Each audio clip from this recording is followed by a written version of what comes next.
Odyssey app. James Ham, Kings Insider, is here. He's about to get me to drop $250 on an espresso machine.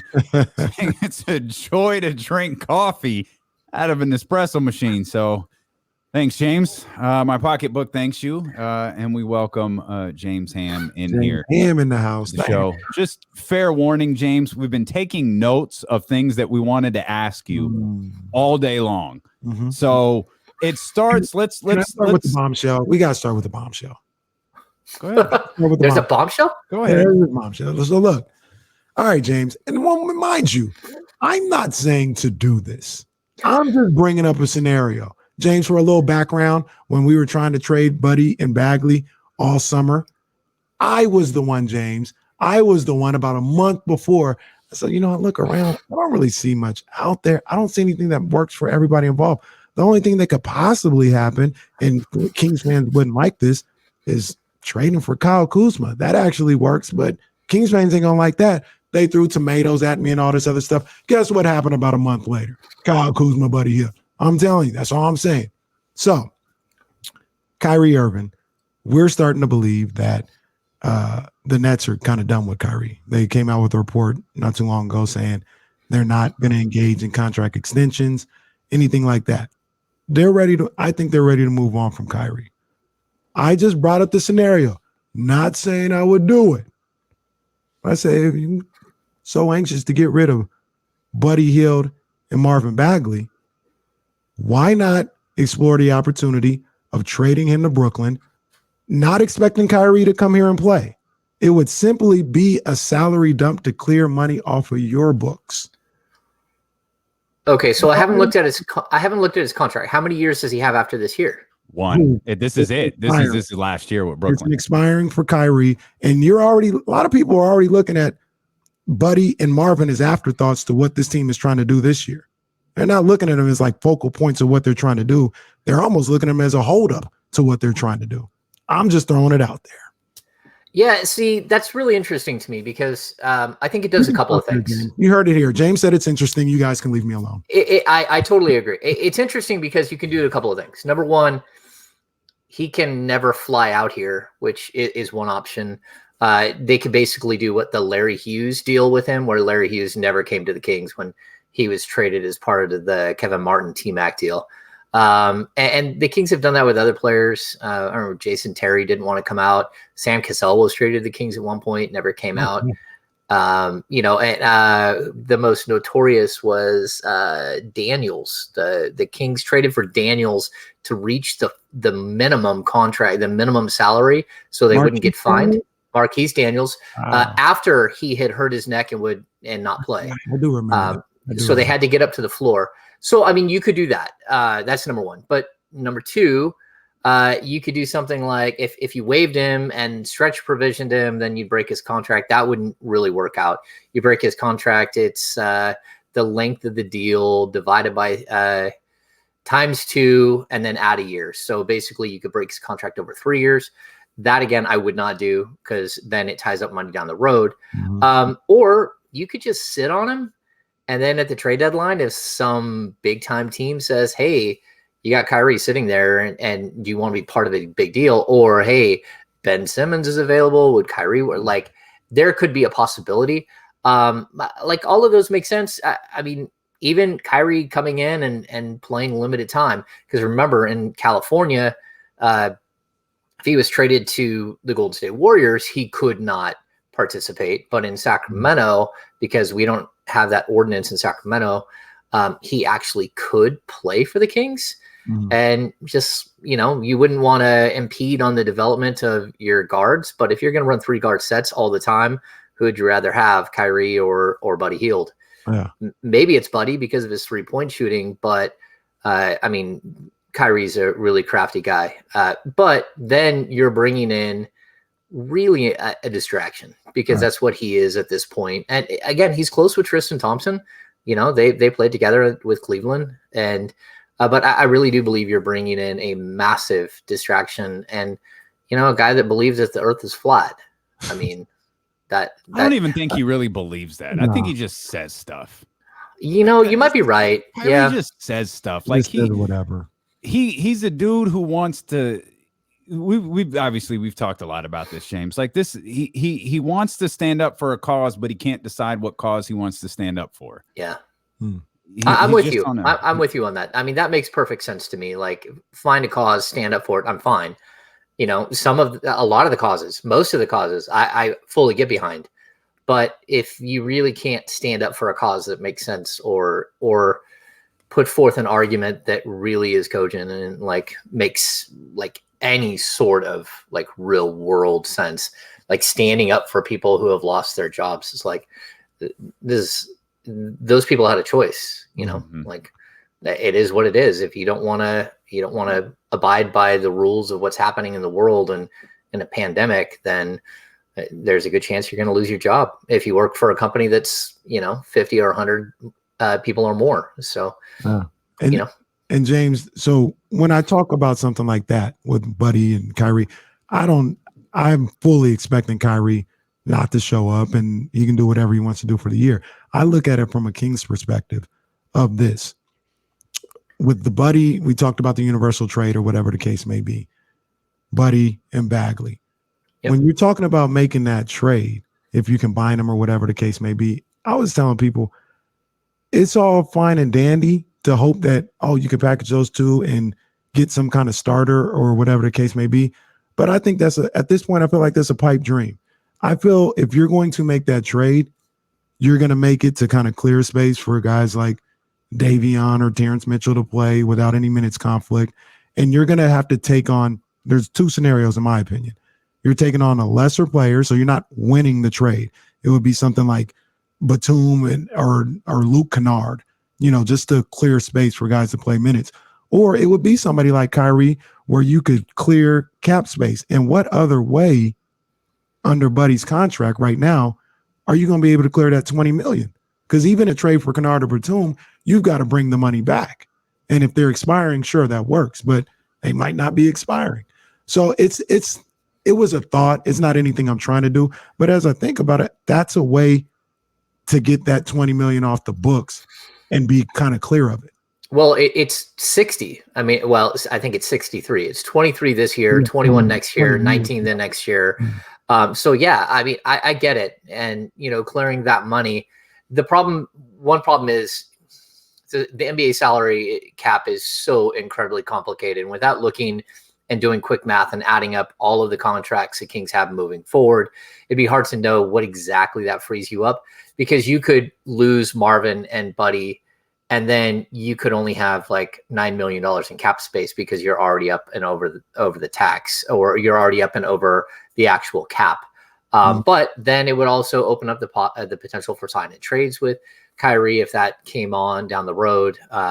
He could always opt to take less money in a buyout. That's something that could happen, where if he wants to go play for a contender in the final 2.5 months of the season, maybe he would take $8 million less or something to go play where he wants to and try to get revenge on the Nets. I'm not sure. It's just such a weird situation. And the one thing I don't think I would want is what you're saying is, if you were to make that deal, I don't think I want him anywhere near my team, because he's just such a wild card at this point. And like, as players get in the league, they come in and they're green and they don't know what they're doing and they talk to the media too much. And then as they get older and older, they do less and less of that. And, they become more guarded. I don't want to skip a couple of years of like watching guys like Davion or Tyrese Halliburton kind of grow up and figure out who they are in the league and either have a voice or not have a voice. I think bringing in a guy like Kyrie, it kind of would twist and turn what's happening behind the scenes. And I think right now you got a good vibe. I don't think he's going to help you. As a player, he's actually, an extremely talented player, but the rest of the stuff is always just like, do you need the distraction? And I don't think you would. Yeah.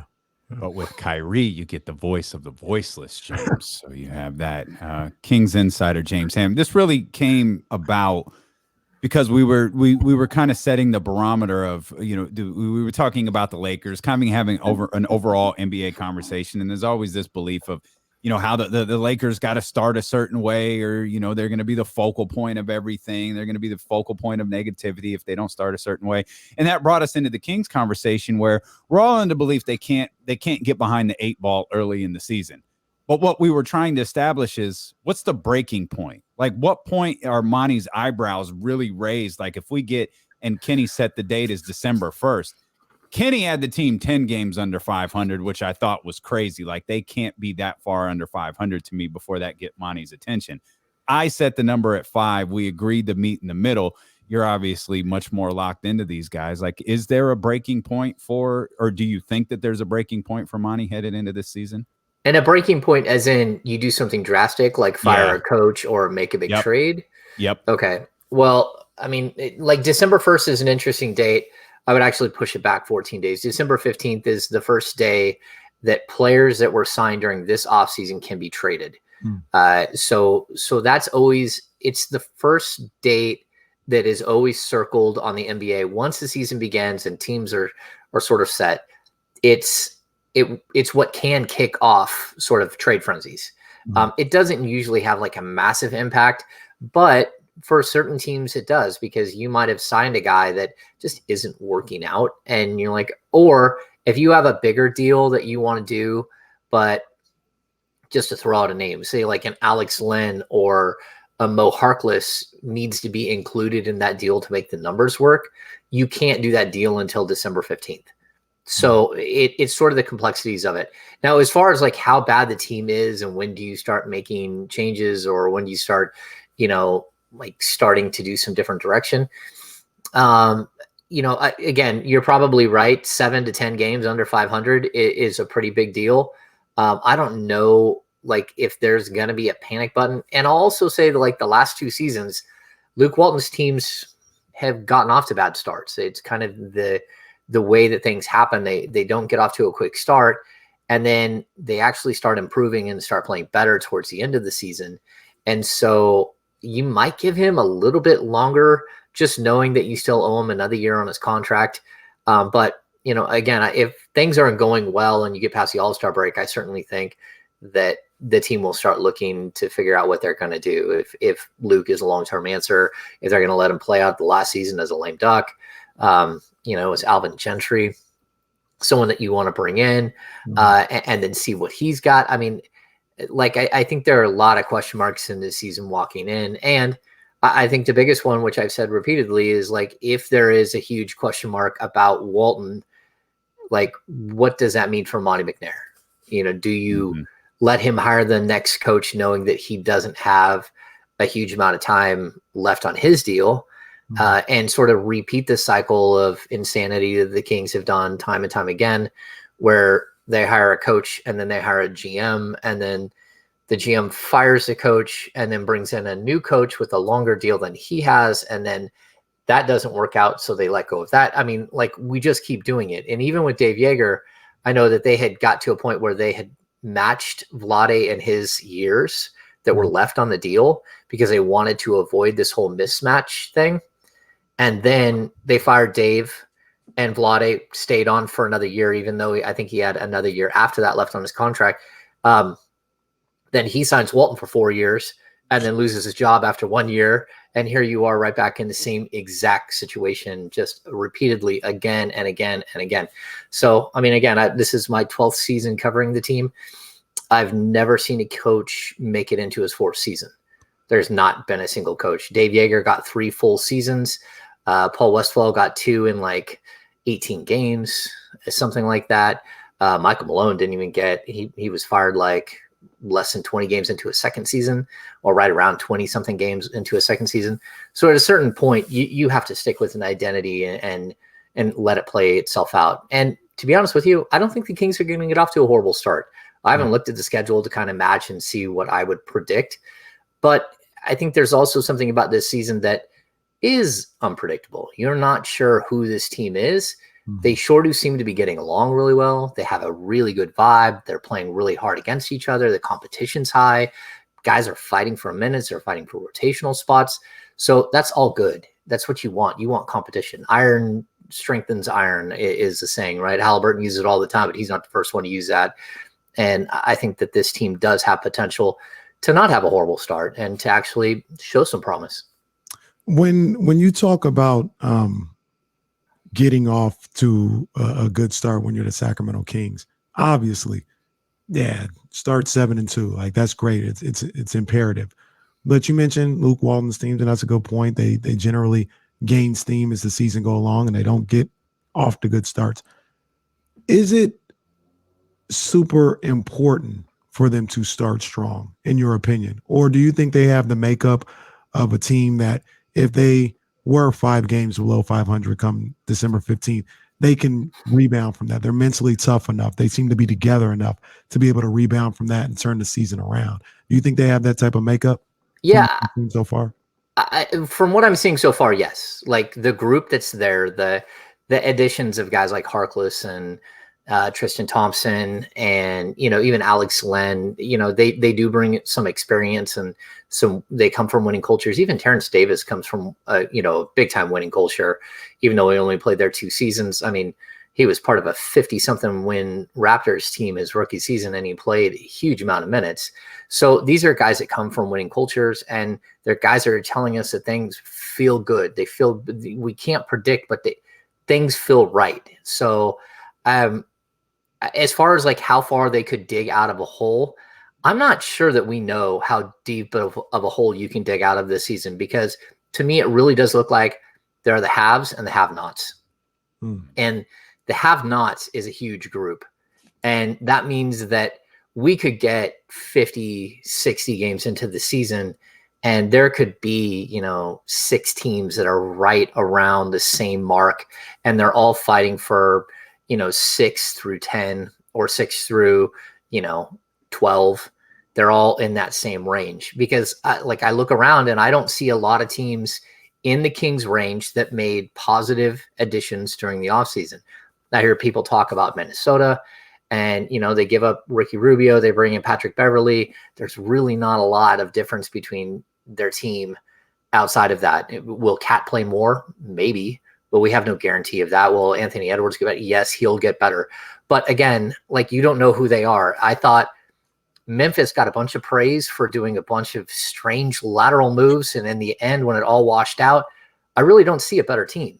Right. I don't. I mean, Valanciunas is a really, really good player, and he's not there anymore. Right. And where he's at doesn't make any sense at all. Like, the Pelicans got tremendously worse. They clogged the middle again with a big man. They lost their shooters on the perimeter. Who the heck is going to shoot the ball for that team? There weren't a lot of positive moves. And, the Spurs lost all of their veterans.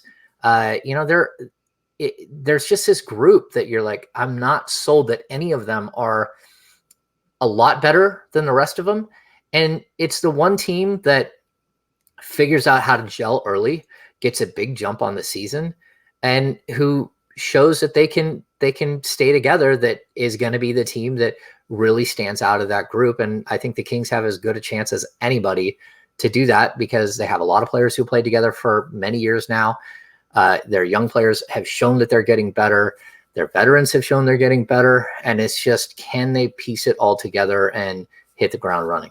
And real quick, not to cut you off, Damian, but to your point, James, about haves and have-nots, me and Damian were talking earlier. I'm not sure how many halves there are, right? Because there's no dominant team in the West. It almost feels like, aside from maybe Houston, or I don't think San Antonio is going to be good at all. And maybe if you want to throw OKC in there, it feels like the other 12 teams in the league, in the conference, are just kind of, you can see any of them being anywhere in that whole Western Conference. Yeah, I'm not even sure that a team like Dallas got any better. That's what I was going to ask you about. Yeah. I don't think Dallas got any better at all. And how much better can Luka be? But you basically, you lost Josh Richardson, and you brought in Reggie Bullock, right? That's what they did. Yeah. I mean, that's that's not a big move. Yeah. I mean, you might be a little bit better. You wouldn't be better defensively. You'd be almost a wash. They kind of just ran it back, really. Yeah. And people want to give the Clippers a bunch of praise and think that they're going to be there. I mean, they're going to play without Kawhi Leonard probably for the entire season. Paul George has a long history of injuries. Pat Bev is gone. They've made some additions, but nothing that just strikes you as like, man, that's a really, really good team. So like, I think you're right. There isn't like some tremendous, I think your Utah Jazz, your Denver Nuggets are going to be really good. I think the Lakers are going to be really good. They're just going to take turns scoring 40 on everyone. But overall, I just don't know that the quality in the West is it. We may have seen the cataclysmic shift that we've been waiting for forever, where the West loses out to the Eastern Conference because the East sure does look tough to me. Mm-hmm. Yeah. Kings insider James Ham with us on D'Lo and KC here on ESPN 1320. There's one more cut to be made on the Kings roster. Who is it? Like, are you confident you know who it is? We've been going back and forth on different Bob Woodard, Emmanuel Terry. I'm not really sure how some of these different contracts play out, but there's one cut to be made. Yeah, it really does come down to contracts. I mean, the Kings did add 2 guys today. They added Murphy and they added Jefferson. Yeah. Both of those players will get waived here in the coming days. And then if you waive a player late, then you have their rights to go to the G League. And so the hope is that Matt Coleman and DJ Stewart and then these other 2 that they brought in today will all go and play at the G League. It's a way for an NBA team to give somebody, I think you can give up to a $50,000 signing bonus. So when they go to the G League and they don't make anything, they at least have the $50,000 to take with them. So there's a little bit of gamesmanship there. Now, when it comes to the final spot, it's a little complicated for me because, Robert Woodard really looked really solid at the G League level when he got an opportunity and then he got hurt. But outside of that, like, it's been a mess. I was watching him throughout the beginning of camp, and there was a point in Omri Caspi's career where all of a sudden he started scraping the bottom of the scoreboard with his 3-point shot. And it was like, what are you doing? Like, I love Omri. I know Omri really well. He was in Sacramento at least twice, might even be more than twice, but like we had a really good relationship. But there was a point where all of a sudden he had this release on his 3-point shot, and it was so high, like it didn't make any sense. And then I look over, and that's what I saw from Robert Woodard and it's like, who was working with you? What exactly happened? He just looks lost at almost every aspect of the game, and he's got this incredible frame. Like most NBA players, I think he misses some leg days, but he's got this incredible frame and this wingspan and everything, and none of it seems to really be functional at this point.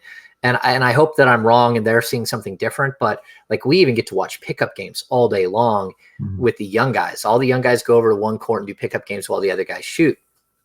So out of everybody, we've seen more Neemias Queta than we have of like Marvin Bagley. Like it's just the way that it works. And he doesn't stand out. Robert Woodard doesn't stand out at all. And the guy who does stand out is Emmanuel Terry. And so I could see a situation where the Kings just go, look, it's a sunk cost. We owe Robert Woodard $1.5 million. But a guy like Lou King probably deserves that roster spot more. And you can basically shuffle the roster really quick where you do something like waive Woodard, see if you can talk him into taking a G League assignment. Maybe you can, maybe you can't. But then signing Lou King to the main roster and moving Emmanuel Terry to a 2-way contract, because those 2-way contracts, they actually pay, I think it's half of the league minimum. So you're talking about like $460,000 for somebody. That's a big deal, especially for a guy like Terry, who last year went and played in Turkey and played in Israel to make that kind of money. Because that's the type of money, like eventually he's going to make a couple $100,000 to go overseas, where the G League, you just don't make the money still. Right. So I hope I wrap that up. Like, I think they'll probably keep Woodard.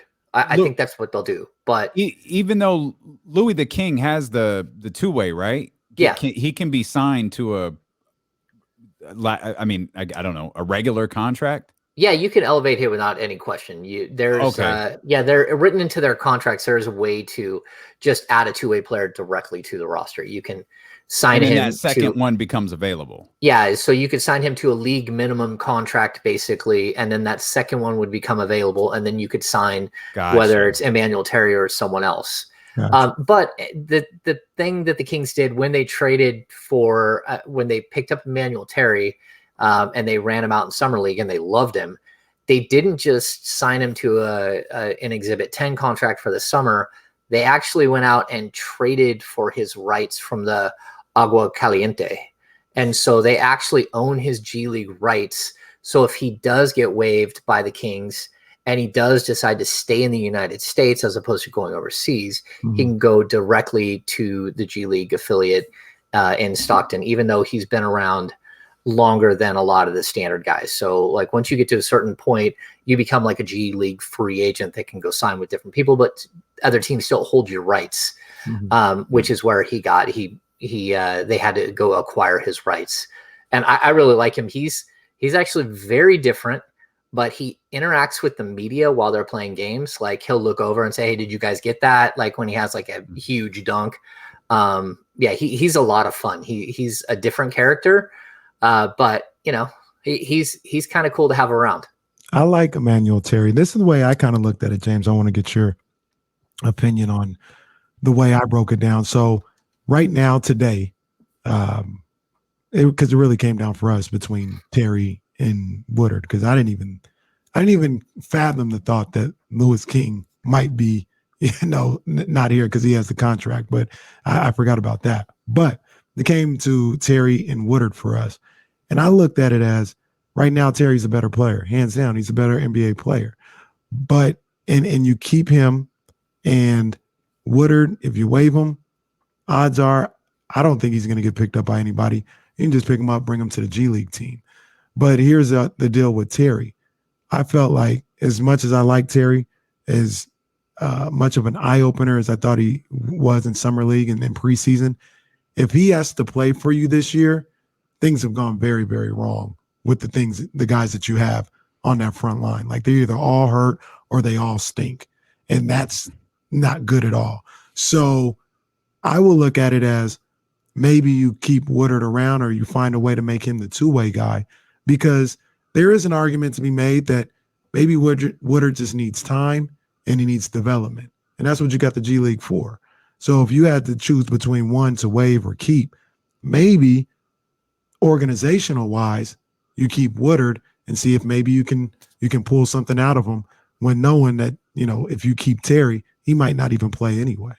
Yeah, no, I totally agree with you. Like, is there any sequence of events that could happen where Emmanuel Terry would play meaningful minutes in Sacramento this season? And I just really struggle to find that. Like, I'm not sure that there is, but there's also the ability to sign someone to a 2-year two-way. So you could lock him up and have him as like a 16th roster spot for for an extended period of time. And again, with Lou King, like the Kings like Lou King, like he's going to be there. And guys can be up with the main roster and play up to 50 games this season.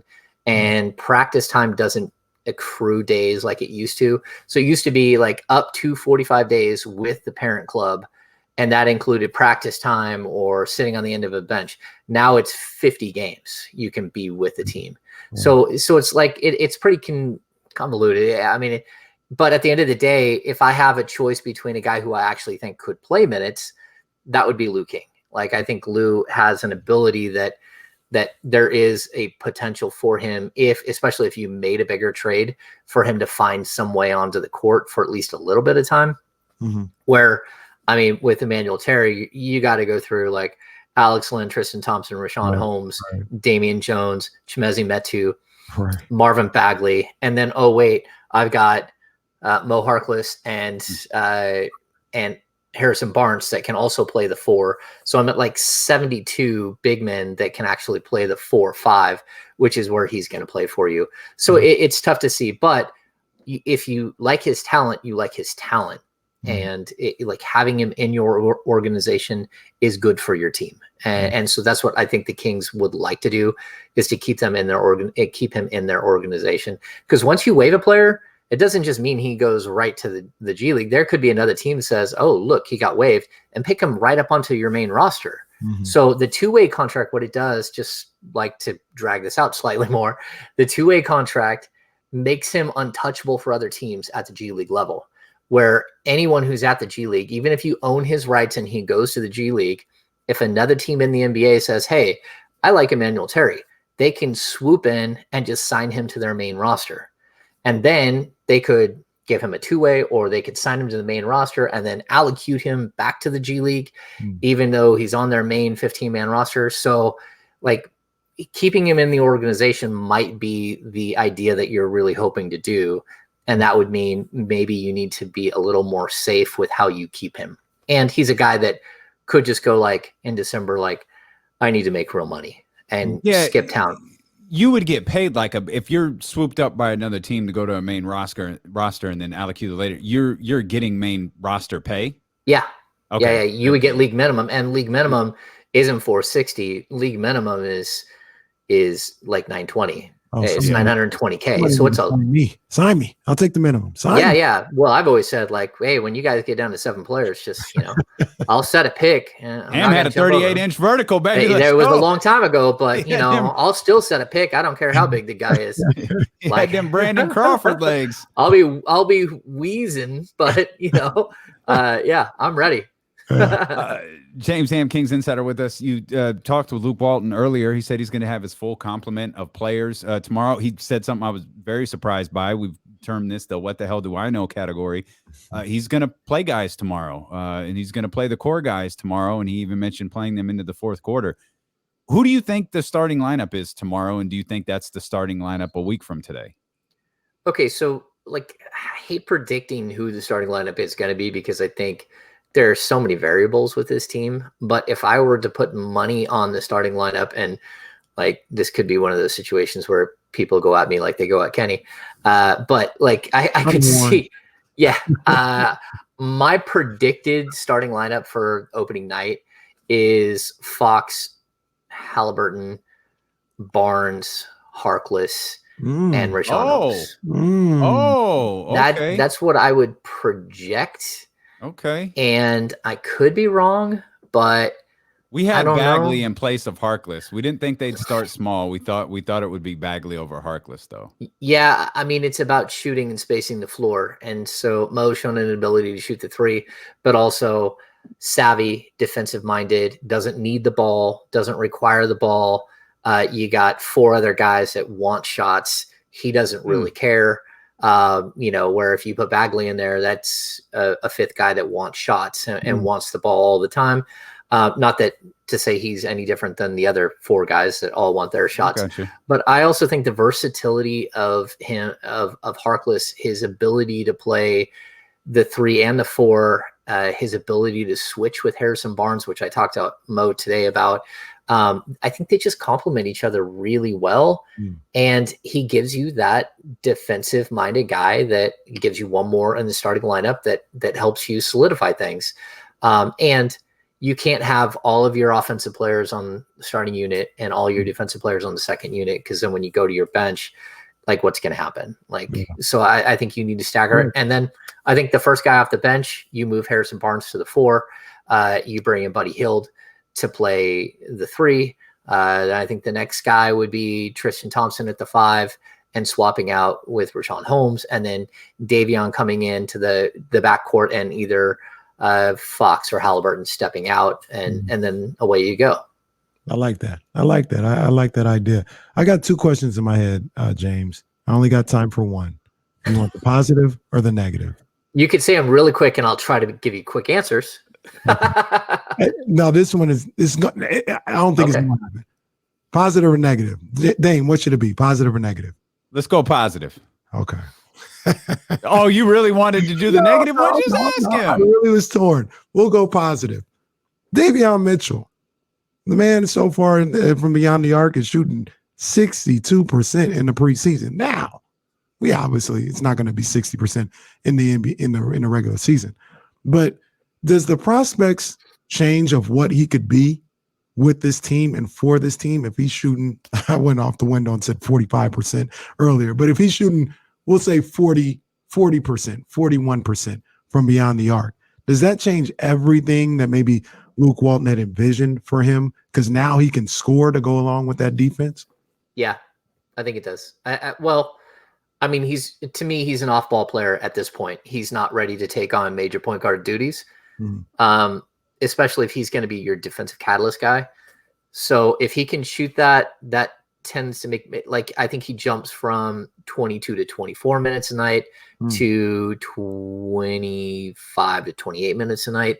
And that's a substantial jump for me. But if he can shoot 6 or 7 threes a game and replace some of the things you're getting from Buddy Hield, that's pretty substantial. That to me, it changes a lot of things. And the guys that will be impacted would be guys like Buddy, guys like Terrence Davis. But even like the domino effect that's going to happen here, it's really the guys at the 4 that are going to lose their time. Because if the 5 guards play really well and find some continuity and play defense and figure out how to succeed, that means that Harrison Barnes is going to play a ton at the 4. It means that Mo Harkless is going to play majority of his minutes at the 4. So your big rotation is going to be odd. You're going to need defensive-minded guys at the 5. So Richaun, Tristan Thompson, and Alex Len, depending if you're playing against a monster or not. It depends on what type of 5 you're playing against. You're going to see a rotation of those guys. But like maybe your negative question was, what does that mean for Marvin Bagley? And well, go ahead, ask it. Just do all it. All right. You see anything wrong with Richaun Holmes? Because he doesn't, in 2 preseason games, it's not that he's terrible, but do you see what me and Damien see, where something's off with him right now? Yeah, I do. Like I mentioned it in my my recap.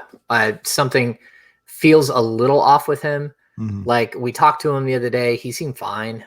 I don't know if it's a little bit of a contract hangover. If he's got like the Buddy Hield contract hangover. I don't think he should be mad at the Kings. And I think, at the end of the day, he doubled up his money, which the Kings had already doubled up on what he had made before.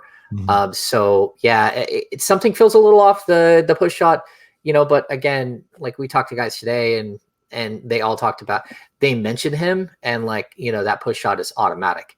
It just feels like he hasn't found his flow with all of these guards and all of the different sequence yet. And you hope that he finds that quickly, because if not, I mean, again, like Alex Len, Tristan Thompson, those guys they're ready to play. And so maybe part of it's that. Maybe part of it's that he didn't start the second game. That could be an issue. Like, is there murmurs that, behind the scenes that we don't hear about who's going to start? And I just don't see it. I think he's going to be fine. He'll figure it out. He's a happy-go-lucky guy, and I think he'll work everything out and hit the ground running. At least that's what I hope. No. Turn a negative into a positive. Come on. The next time we talk to James, man, it'll be opening day, 1 week from today. James, we appreciate you as always. Kings